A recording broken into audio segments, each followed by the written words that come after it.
사랑합니다. 옆에 분들 같이 인사하실까요? 사랑합니다. 축복합니다. 라고 인사하시겠습니다. 오늘 우리의 모임 가운데 하나님의 임재를 경험할 수 있기를 축복합니다. 우리 모임 가운데 보이지 않지만 확실히 살아계신 우리 하나님께서 있음을 믿으십니까? 아무런 기대감 없이 이 시간을 헛되이 보내는 것이 아니라 임재하신 하나님을 발견하고 그 하나님 앞에 겸손한 모습으로 나와서 하나님의 그 놀라우신 섭리가 여러분들을 통해서 이루어지고 우리들의 이 예배 속에서 하나님의 놀라운 영광이 드러나게 되었을 때 비로소 우리들의 예배가 주님께서 기뻐하시는 예배가 될 줄 믿습니다. 그러한 예배가 우리들의 예배가 될 수 있기를 축복합니다. 우리 교회 표어가 무엇입니까, 여러분? 행복하고 건강한 교회입니다. 저는 여러분들이 계속 이야기하지만 행복했으면 좋겠습니다. 여러분들의 표정을 보니까 행복하시어 보이는 표정도 있고 굉장히 행복하지 못한 표정이 있는 분도 있는 것 같아요. 그럼에도 불구하고 살아계신 하나님께서 여러분들의 마음을 오늘도 위로할 수 있기를 원합니다. 미국의 한 심리학자가 했던 유명한 말이 있는데 윌리엄 제임스라는 사람이 이런 말을 했어요. 들어볼 법한 말인데요. 우리는 행복해서 웃는 게 아니라 웃어서 행복하다라고 이야기를 했어요. 어떤 면에서 굉장히 동감이 많이 되더라고요. 뭔가 우리들에게 주어지는 행복감이 충만하기 때문에 우리가 웃는 게 아니라 힘들고 어려운 상태에 있다고 할지라도 우리가 웃게 되었을 때 그때 우리가 행복이 시작되어지는 것이죠. 웃으면 복이 온다라는 말도 있는데 여러분들의 표정 속에서 힘들고 어려움 속에 찌들어져 있는 우리들의 삶의 연속이라고 할지라도 그때에도 우리 하나님께서 여러분들에게 힘을 주셔서 웃을 수 있는 힘이 있다면 다시 한번 여러분들이 행복으로 돌아갈 수 있다는 사실을 믿을 수 있기를 원합니다. 그럼에도 불구하고 어떤 사람도 시련이나 또 불행이나 또 고난이나 핍박 속에서 행복감을 느끼고 기뻐하고 즐거워하기는 쉽지가 않겠죠. 그런데 오늘 성경의 본문은 우리들을 향해서 그러한 고난 속에서 인생의 시련 속에서 어떻게 살아가야 되는지에 대해 우리들에게 말씀하고 있는 듯합니다. 우리가 읽은 베드로전서 4장 12절에서 19절 중에 12절, 13절 말씀을 같이 읽어보도록 하겠습니다. 시작. 사랑하는 자들아, 너희를 연단하려고 오는 불시험을 이상한 일 당하는 것 같이 이상히 여기지 말고 오히려 너희가 그리스도의 고난에 참여하는 것으로 즐거워하라. 이는 그의 영광을 나타내실 때에 너희로 즐거워하고 기뻐하게 하려 함이라. 아멘. 우리가 이 땅을 살아가면서 겪게 되는 많은 고난과 핍박이 있습니다. 눈물이 있습니다. 어떤 부류의 고난은 일반적인 고난들이죠. 삶 속에서 오는 많은 연단들, 고난들이 있습니다. 여러분들의 가정과 여러분들의 직장과 또 세상의 세파에서 오는 많은 고난들이 있을 수 있겠죠. 그런 고난 가운데 살아계신 하나님이 있음을 기억한다면 다시 한번 여러분들의 그 연단 속에서 섭리하시는 하나님의 그 계획을 발견하게 될 것이고 그 발견된 계획 속에서 우리는 순종하면서 이겨낼 수가 있게 될 줄 믿습니다. 또 한 가지의 고난이 있는데 그것은 우리 성도들에게 반드시 필요한 고난이라고 확신합니다. 그것은 바로 성도가 마땅히 받아야 될 고난이죠. 예수 그리스도를 믿는다라는 이유 때문에 받는 고난을 이야기하는 것입니다. 이 고난은 우리들에게 있어서 때로는 견디기 힘든 고난일 수가 있습니다. 왜냐하면 세상 사람들이 이해할 수 없거든요. 세상 사람들이 우리를 이해하지 못하고 갖가지 비난과 조롱과 조소를 우리들에게 보낼 때가 있다는 것이죠. 직장 가운데서 예수 믿는다는 이유 때문에 받게 되는 불이익이 있을 수도 있습니다. 여러분들의 친구들의 관계 속에서도 예수 믿는 것 때문에 무언가 사람들이 손가락질을 하는 듯 합니다. 얼마 오면 명절이 다가오는데 명절 속에서도 여러분들의 가족들 중에 또 믿지 않는 분들이 여러분들을 통해 바라보는 시선은 참 답답해, 어리석어, 저렇게까지 꼭 살아야 되나? 라는 그런 눈길들도 있습니다. 그것이 때로는 저희들에게 하나의 찔림이 될 수도 있고요. 고난이 될 수도 있고 핍박이 될 수도 있겠죠. 그런 상황 속에서 오늘 주님께서 제시해 주시는 말씀이 무엇입니까? 그 고난이 우리들에게 있어서 이상한 것이 아니라는 거예요. 우리가 그 고난이나 그런 핍박을 힘들어하고 어려워하는 이유는 물론 그 상황도 우리들에게 어려운 것이겠지만 그 상황이 우리들에게 있어서 무언가 잘못된 것 같고 이상한 것처럼 느껴지기 때문에 그 고난을 쉽게 받아들일 수가 없는 것이죠. 그런데 여러분, 성경은 분명히 우리들에게 이야기합니다. 너희들이 그리스도인으로 받는 그 고난은 이상할 일이 아니라는 것이죠. 그것은 당연한 것이라고 주님께서 말씀하고 있는 것입니다. 오히려 우리가 예수 그리스도를 믿는 것 때문에 이 세상 속에서 받는 어떤 어려움들, 불편함들, 고난들은 이상한 것이지 않고 13절 말씀해 보면은 그것을 즐거워하라고 말씀하고 있어요. 즐기라고 주님께서 말씀하고 있는 것이죠. 세상이 주는 핍박 속에서 그것을 즐거워한다는 것이 쉬운 일이 분명히 아니죠. 뭔가 정신이 나가고 미친 사람이 아닌 것은 아니라면 그 핍박을 누가 그렇게 즐거워할 수가 있겠습니까? 하지만 여러분, 성경은 분명히 그것을 즐거워하라고 말씀하고 있습니다. 근데 여러분, 이 고난받는 것을 우리가 즐거워해야 되는데 문제는 우리들이 받는 고난이나 어떤 핍박 속에서 즐거워하지 못하느냐, 즐거워하느냐가 오늘날에 살아가는 현대 크리스찬들의 문제는 아닌 것 같아요. 더 저는 좀 심각한 문제가 있다는 생각이 무엇이냐면 오히려 이 세상을 살아가면서 그리스도인으로서 받는 핍박과 고난이 우리들에게 없는 것이 문제가 아닌가 생각이 들어요. 무슨 말씀입니까? 한 주간 여러분들의 삶을 한번 파노라마처럼 쫙 돌이켜 보십시오. 여러분들이 예수 믿는다라는 그 이유 때문에 받았던 어떤 불편함이나 고난이나 핍박이 있었냐는 것이죠. 그것이 우리들에게 없었다면 왜 그런 어려움이 없을까요? 그런 불편함이 왜 없었을까요?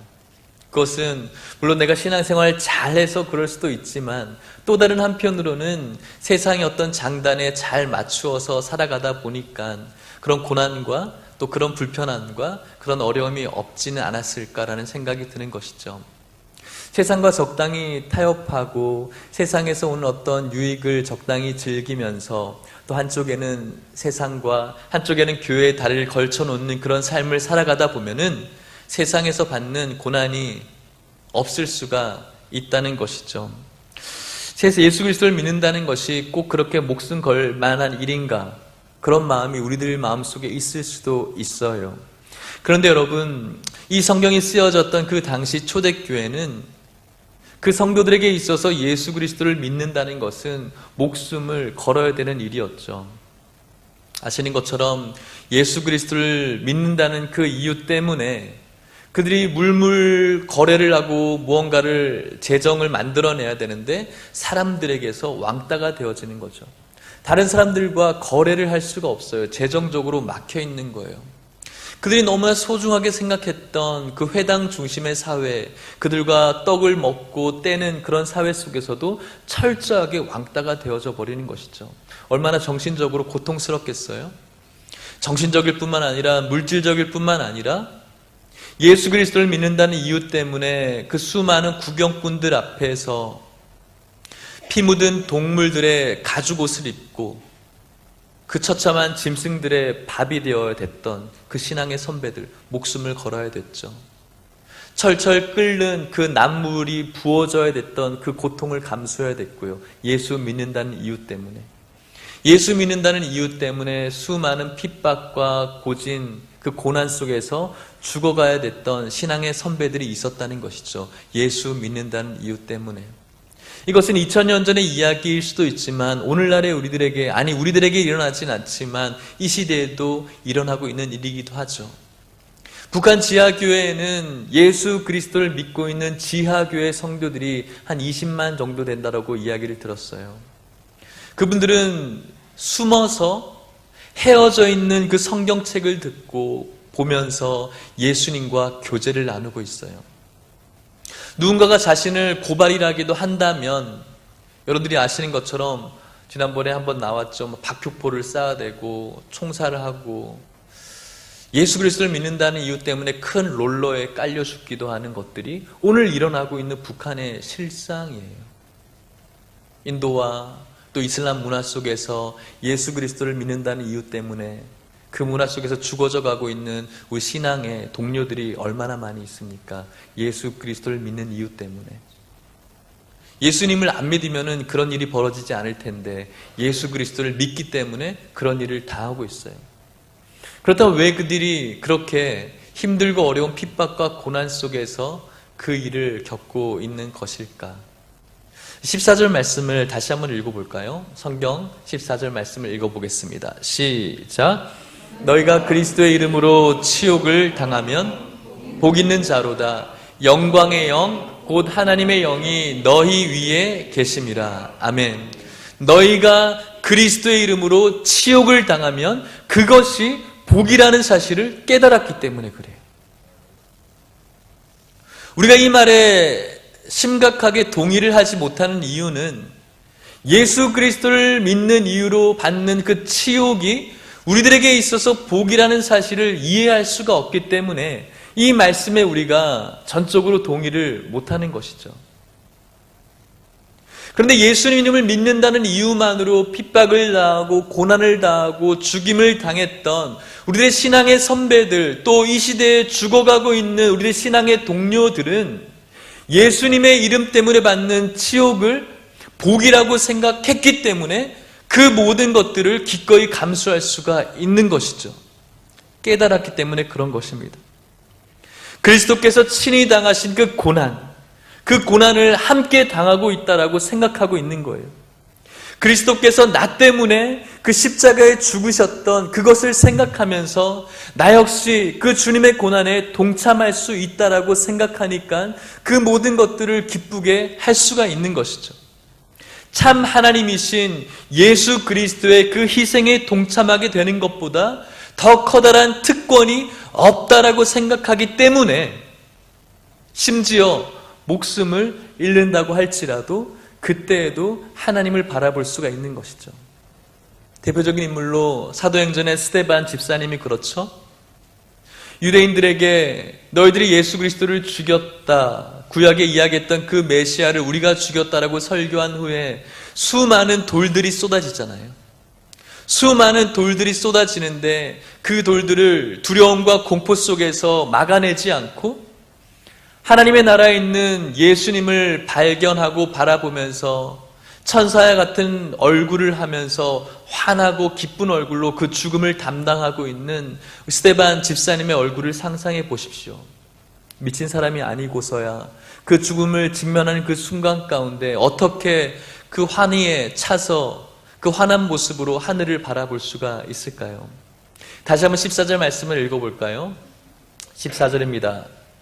시작. 너희가 그리스도의 이름으로 치욕을 당하면 복 있는 영광의 영, 곧 하나님의 영이 너희 위에 계심이라. 아멘. 예수 그리스도의 이름으로 치욕을 당하고 있습니다. 고난을 당하고 있습니다. 아픔을 당하고 있습니다. 그것이 왜 복이 됩니까? 그 순간 이 사람이 바라보고 있는 것이 있는데 그 위에 임하고 계신 하나님의 영을 바라보기 시작하는 것이죠. 눈앞에 달려드는 어떤 무서운 사람들이 아니고 날아오는 커다란 돌멩이를 바라보는 것이 아니라 먼 하나님의 나라에 있는 그 영광의 영의 임재를 바라보고 있다는 것이죠. 그 영광의 영이 임하는 그 충만한 상태 속에서 하나님을 바라볼 수 있기 때문에 내가 지금 그리스도로 인해서 받고 있는 그 치욕과 고난과 불편함과 희생을 복으로 여기고 감수할 수가 있는 것이죠. 그런데 그것을 발견하지 못하고 이 놀라운 복을 깨닫지 못한 채 오늘 우리가 살아가고 있다면 세상에서 주는 어떤 안락함과 세상에서 주는 어떤 깨어있는 크리스찬이라는 그 달콤한 속삭임 속에서 세상의 한 달을 거치고 또 교회 한 달을 걸쳐져 있는 쩔뚝발이의 인생이 될 수가 있다는 거죠. 이런 동화가 있어요. 제가 한 동화를 소개해 드리겠습니다. 소금 인형의 여행이라는 동화가 있어요.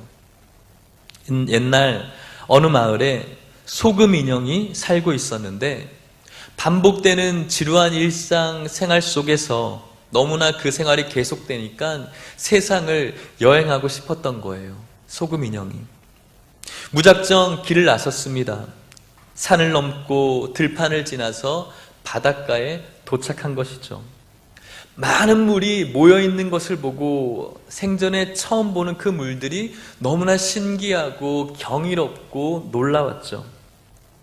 푸른 바다색이 햇볕에 붉게 변하기도 하고 또 밤에는 새하얗게 변하기도 하고 아침에는 은빛으로 반짝거리는 것이 너무나 신기한 것이죠. 그러던 소금 인형이 용기를 내서 바닷가에 가까이 가서 그 바다를 향해서 묻는 거예요. 너는 누구니? 바다가 이렇게 이야기를 해요. 나는 바다야. 소금 인형이 또 이야기를 합니다. 바다라고?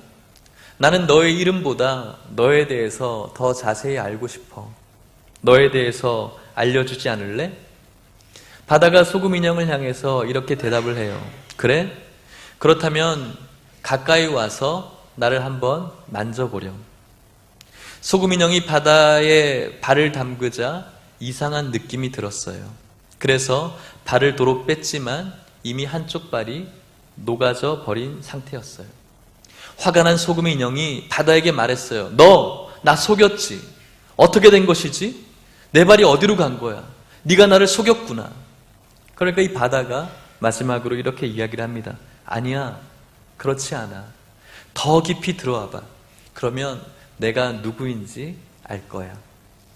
소금 인형은 천천히 깊은 바닷속으로 걸어 들어갔어요. 그리고 마침내 바다와 소금 인형이 하나가 되었죠. 그때부터 바닷물은 짠맛을 갖게 되었고 소금 인형은 더 이상 바다에게 누구냐고 묻지 않았습니다. 이것이 소금 인형의 여행의 동화예요. 무슨 말을 여러분들에게 하고 싶은 것일까요? 우리는 끊임없이 하나님 앞에 나와서 하나님 누구죠? 당신은 누구입니까? 예수님 당신은 누구시죠? 계속 우리는 주님 앞에 이런 질문을 해댑니다. 주님 앞에 한쪽 발을 딱 들여놓고서는 무언가 삶 가운데 불편함이 있어요. 어려움이 있어요. 고통이 있는 것 같아요. 예수 믿는다는 이유 때문에 벌어지는 내 주변에 어려움이 있는 것 같아요. 그래서 한쪽 발만 딱 담궜다가 놀래서 다른 쪽 발을 빼버리는 거예요. 그리고 난 다음에 계속해서 예수님에 대해서 묻는 것이죠. 그런데 여러분, 우리는 이렇게 살아가는 것은 예수님을 전적으로 알 수가 없다라는 겁니다. 소금 인형이 바다에 대해서 더 이상 너는 누구니라고 묻지 않을 수 있었던 이유는 그 바다에 깊이 잠겼을 때 소금 인형은 더 이상 바다에 대해서 묻지 않았던 것처럼 우리 역시도 하나님 당신은 누구시죠? 누구신데 내 삶 가운데 이런 모습을 보이십니까? 왜 제가 이런 고통을 받아야 됩니까? 왜 제가 이 세상 가운데서 이런 모습을 살아가야 됩니까? 당신은 누구십니까? 라고 우리가 묻지 않기를 원한다면 전적인 우리들의 모습과 마음이 하나님이라는 커다란 바다에 뛰어들게 되어질 때 우리가 하나님을 알 수가 있게 되는 것이죠. 하나님 앞에 잠깐 몸 담았다가 몸 담은 상태에서 얻게 되어지는 삶의 고통과 문제와 어려움 속에서 하나님을 밀어내고 하나님을 외면하는 것이 오늘 우리들의 모습은 아니냐는 것이죠. 그래서 한쪽 발은 세상을 향해서 한쪽 발은 교회를 향해서 걸어가고 있는 쩔뚝발이와 같은 신앙생활이 오늘 우리들의 모습은 아니냐는 것입니다. 왜 우리가 전적으로 하나님 앞에 우리의 모든 것들을 녹아드릴 수 있을 만큼 다가가지 않습니까? 우리들에게 오는 그 고난을 이상한 것으로 여기고 그 고난 속에서 오는 복을 복이라고 깨닫지 못하고 하나님의 그 놀라운 영광의 임재를 발견하지 못하며 그 영광의 놀라운 임재 속에서 주시는 하나님의 커다란 기쁨을 얻지 못하기 때문에 오늘도 우리는 한쪽 발과 한쪽 발 속에 그 어지러움 가운데 살아가는 것이라는 거죠. 사랑하는 하나님의 교회 성도 여러분, 오늘 이 말씀이 여러분들에게 무엇을 깨닫기를 원하게 하고 있습니까? 이 세상에서 살아가면서 예수 그리스도인으로서 받아야 될 핍박이 분명히 있다는 사실을 명심할 수 있기를 바랍니다. 이 세상에서 핍박받지 않으려고, 불편하게 살지 않으려고, 피해보지 않으려고, 예수님 믿는 이유 때문에 피해보지 않으려고 아둥바둥 사는 것은 그렇게 지혜롭지 않으리라는 것이었죠. 예수님을 믿는다면, 예수 그리스도를 온전히 믿는 성도라면 이 세상에서 받는 핍박과 고난은 당연한 것이고, 그 고난 속에서 즐거움을 가질 수 있는 이유는 그것이 바로 복이라는 사실을 깨달은 성도이기 때문에 그렇습니다. 사랑하는 성도 여러분, 한쪽 발만 혹은 한쪽만 그리스도를 향해서 몸담으신 성도님이라면 이제는 그렇게 머물러 있지 않고 전적으로 주님 앞에 몸담을 수 있는 여러분들이 될 수 있기를 주님의 이름으로 축복합니다. 그것이 우리들에게 있어서 인생의 가장 큰 행복이고 가장 큰 기쁨임을 믿을 수 있기를 축복합니다. 사랑하는 여러분, 우리가 누구를 닮아가야 됩니까? 여러분들이 원하는 워너비의 삶이 무엇입니까? 어떤 돈 많은 잡스나 어떤 부유한 사람의 삶이 여러분들의 삶의 모델입니까? 예수 그리스도를 믿는 저와 여러분들의 삶의 모델은 인간을 창조하시고 영원한 생명을 약속해 주신 예수 그리스도이심을 믿을 수 있기를 축복합니다. 예수 그리스도를 닮아가는 삶이란 예수 그리스도의 길을 따라가는 삶입니다. 예수 그리스도께서 이 땅 가운데 걸으셨던 길은 무엇입니까? 십자가의 길이셨죠. 그 십자가의 길을 걷는 사람이 무엇입니까? 저와 여러분들의 길이라는 것이죠.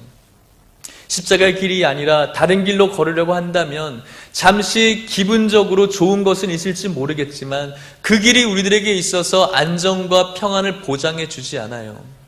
기차가 가장 안전하고 가장 빠른 속도로 달려갈 수 있는 길은 어떤 길입니까? 기찻길 하나밖에 없죠. 그 기차가 나는 좀 옆으로 지나가는 좋은 고급차가 지나다니는 그 도로로 달려가고 싶다라고 판단하고 그 기차가 도로 위를 달린다면 그 기차의 운명이 어떻게 되는 것이죠? 탈선되어지는 것이죠. 모든 승객을 불행하게 만드는 것이죠.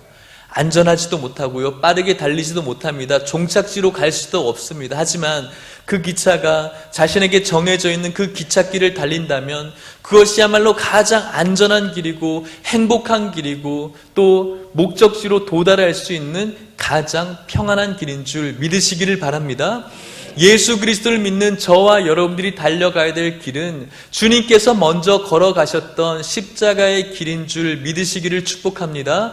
그 길이 때로는 우리들에게 외로움이 될 수도 있습니다. 때로는 괴로울 수도 있습니다. 때로는 불편하고 또 손해를 당할 수도 있습니다. 하지만 그 길 자체이신 예수 그리스도께서 여러분들과 함께 있음을 명심할 수 있기를 축복합니다.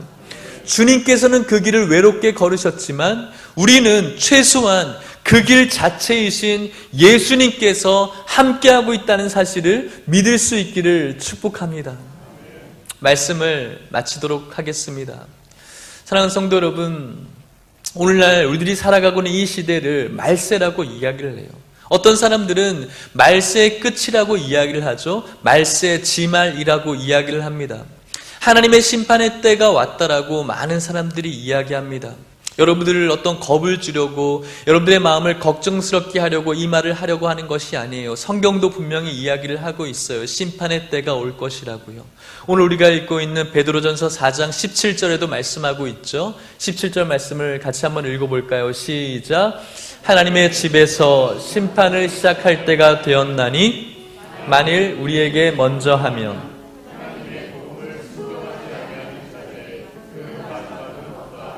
무엇입니까? 하나님의 집에서 심판을 시작할 때가 온다라고 말씀합니다. 여러분, 이것은 허황된 이야기가 아니고 분명히 이 땅 가운데 일반적인 사람들도 무의식적으로 느끼는 세대의 변화죠. 믿지 않은 사람들도 무언가 세상의 종말이 온 것을 직감적으로 느끼고 있죠. 그래서 수많은 서적이나 영화의 소재로도 인간의 종말이 사용되어지고 있죠. 우리에게 분명히 닥쳐질 세상의 종말이 있습니다. 심판의 때가 분명히 온다는 것이죠. 그 심판의 때를 우리가 어떻게, 그 심판의 때에 우리들의 영혼이 가장 안전한 방법이 무엇입니까? 19절 말씀을 또 읽어볼까요? 19절입니다. 시작. 그러므로 하나님의 뜻대로 고난을 받는 자들은 또한 선을 행하는 가운데 그 영혼을 미쁘신 창조주께 의탁할지어다. 아멘. 우리의 영혼이 가장 안전한 곳은 우리의 영혼을 미쁘신 창조주께 의탁하는 것입니다. 우리의 영혼을 하나님께 의탁하는 모든 과정 속에 벌어지는 고난들이 있어요. 예수 믿는다는 그 이유 때문에 받아야 될 고난이 있어요. 피하시면 안 돼요. 여러분들의 삶의 터전 속에서 내가 예수 그리스도를 믿는 성도임을 부인하셔서는 안 돼요. 드러내시고 선언하셔야 돼요. 그것으로 인하여서 받게 되어지는 피해와 받게 되어지는 불편함과 어려움이 있다고 할지라도 여러분들은 이 사실을 부인하셔서는 안 돼요. 그 고난을 기쁘게 받으셔야 돼요. 왜냐하면 그것으로 인하여서 얻어지는 주님의 복이 여러분들에게 예비되어져 있기 때문에 그렇습니다. 그것이 바로 십자가의 길이죠. 언젠가 이런 이야기를 들었어요. 한 여집사님이 꿈을 꾸었다고 그래요. 꿈을 꿨는데 자신이 걸어갈 길이 있는데 자신의 어깨에 커다란 십자가가 있는 거예요. 십자가가 너무나 커서 그 십자가를 질질 끌고 가는데 너무 무거운 거예요. 울다가 그 십자가를 지고 걸어가는데 하나님 너무 힘들어요. 너무 힘들어요. 그때 예수님께서 나타나셔서 그 십자가의 뒤를 조금 잘라주었어요. 조금 가벼워진 것 같아요. 그 십자가를 지고 또 걸어가게 되는데 또 십자가가 너무 무거운 거예요. 너무 무거워서 하나님 너무 무거워요. 너무 인생의 십자가가 무거운데 어떻게 좀 안 될까요? 또 예수님께서 나타나셔서 그 십자가를 더 잘라주신 거예요. 또 그 십자가를 짊어지고 걸어가는데 인생이 얼마나 고달픈지, 내게 어깨에 짊어져 있는 이 주님의 십자가가 얼마나 무거운지, 얼마나 고난스러운지 걸을 수가 없는 것이죠.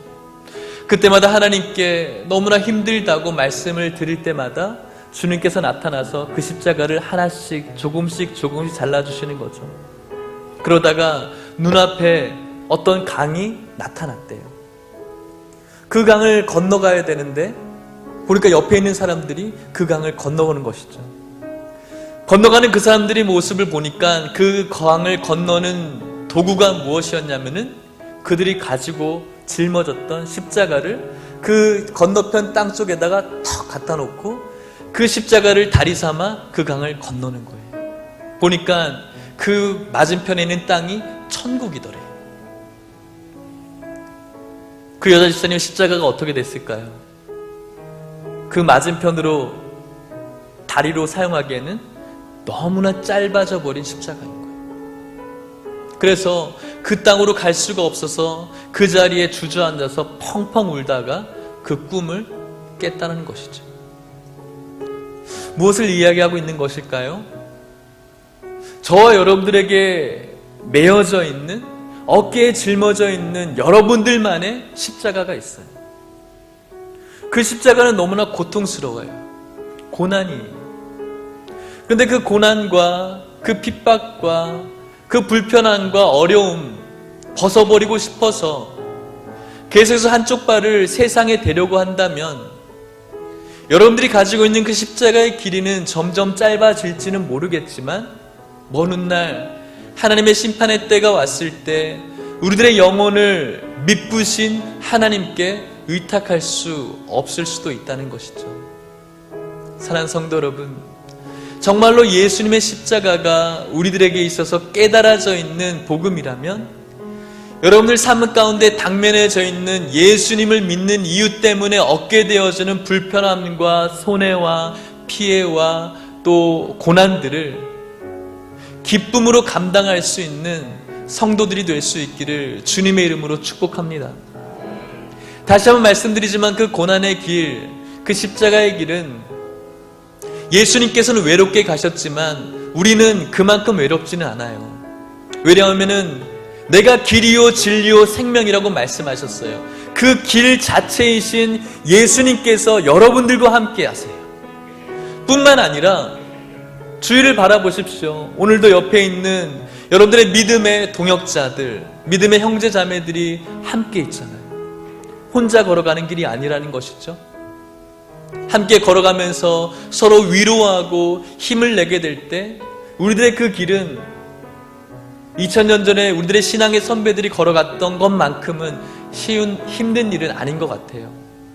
위로하시면서 서로 격려하시면서 주님을 바라보시면서 여러분들에게 당면해져 있는 모든 핍박과 고난과 불편함과 어려움의 길들을 승리 속에 걸어갈 수 있는 여러분들의 삶이 될 수 있기를 주님의 이름으로 간절히 축복합니다. 찬양 한 가지 같이 하겠는데요. 너는 시냇가에 심은 나무라 라는 찬양이에요. 우리들이 혼자 걸어갈 수 없습니다. 여러분들의 주위에 있는 동역자들과 사랑하는 형제 자매들과 우리 예수님께서 여러분들에게 이렇게 축복하시면서 찬양을 불러줄 것 같아요. 같이 우리 축복하시면서 이 고난의 길을 힘차게 걸어갈 수 있기를 원합니다. 너는 시냇가에 심은 나무라. 우리 옆에 있는 분들에게 한번 위로하시면서 우리 같이 찬양하겠습니다. 너는 시냇가에 너는 시냇가에 심은 나무라 하나님의 사랑하는 믿음 뿌리 내리고 주의 뜻대로 항상 주의 시절을 쫓아 구원 열매 맺은 주의 영화로운 빛 너를 보호하리니 주의 뜻대로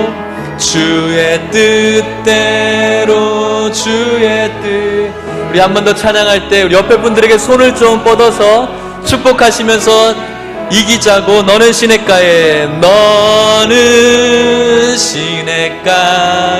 심은 나무라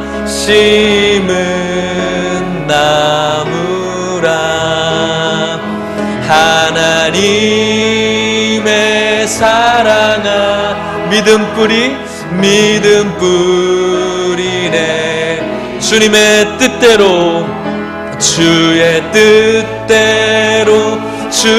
뜻대로 우리 마지막으로 찬양할 때 여러분들 가슴에 한번 손을 얹어 볼까요? 나는 시냇가에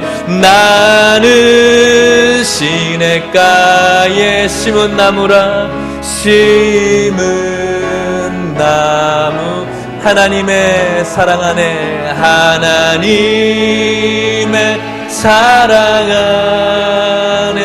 믿음 뿌리네 주님의 뜻대로 사십시오 주의